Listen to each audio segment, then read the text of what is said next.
qui m'importe, c'est de proposer aujourd'hui un véritable projet pour le pays. Un projet pour le pays, parce que ce qu'il faut, c'est ensuite un projet et une vision. Ce qu'on dit, et c'est une vision. Je pense qu'il faut produire une vision. C'est un projet. C'est des gens qui réfléchissent comme ça. Et puis, si vous voulez vraiment le ressucé de Macron, il y a cette vidéo qui est extrêmement bien faite, qui montre que Raphaël Glucksmann, c'est Emmanuel Macron.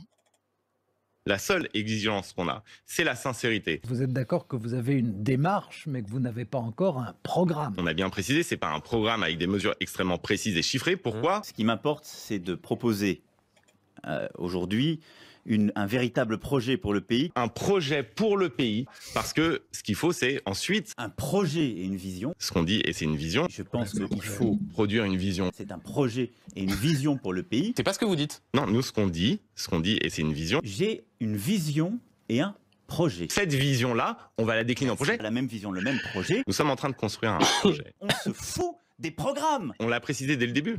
On a dit, c'est pas un programme, c'est une vision. Ce qui importe, c'est la vision. Qui sera ensuite déclinée en projet. Ce qui importe, c'est le projet. Cette vision et ce projet, nous n'avons pas la même vision. Aucunement.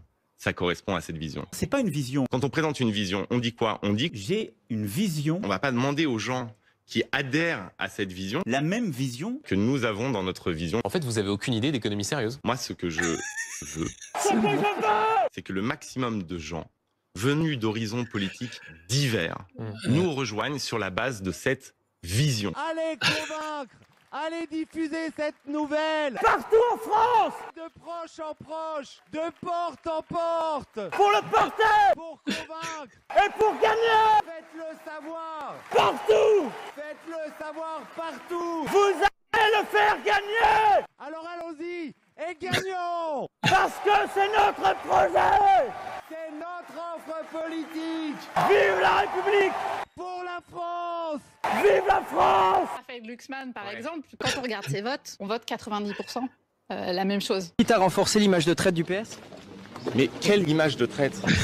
Dans mon chat, il y en a plein qui vous diraient que le PS est un parti de traître. Être en porte-à-faux vis-à-vis de Jean-Luc Mélenchon, j'en ai strictement rien à cirer. Alors lui dit, il corrige ce matin, il dit 80%. 90%, j'ai vérifié. C'est tout à fait exact. Et c'est précisément pour cette raison que ce candidat droito-compatible bénéficie désormais des complaisances et des faveurs de la presse et des médias, qui ont inventé une expression pour désigner cette gauche qui trahit systématiquement ses promesses. Ils l'appellent la gauche du gouvernement. C'est-à-dire une gauche dont les éditorialistes savent qu'elle est suffisamment de droite pour qu'ils la laissent gouverner, car ils savent que jamais elle ne remettra en cause l'ordre néolibéral. C'est très juste, libre, insolent, excellent montage. Ça fait peur, hein. C'est les mêmes. Tu te rends compte ? Ils veulent nous revendre ce qui a conduit à la faillite du pays. C'est-à-dire que Glucksmann, c'est la guerre en Ukraine, c'est l'Europe, l'Europe, l'Europe. C'est le même programme de dette, de faillite et d'écrasement en fait de volonté populaire qui veulent aller arrêter en fait les frais. Et ils veulent nous revendre ça. Le système, c'est sa force. Trouver un ersatz.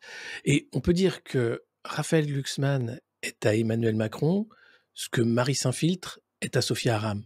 C'est-à-dire c'est encore plus nul. On pensait que c'était déjà nul, mais t'es encore plus nul. Et c'est insupportable.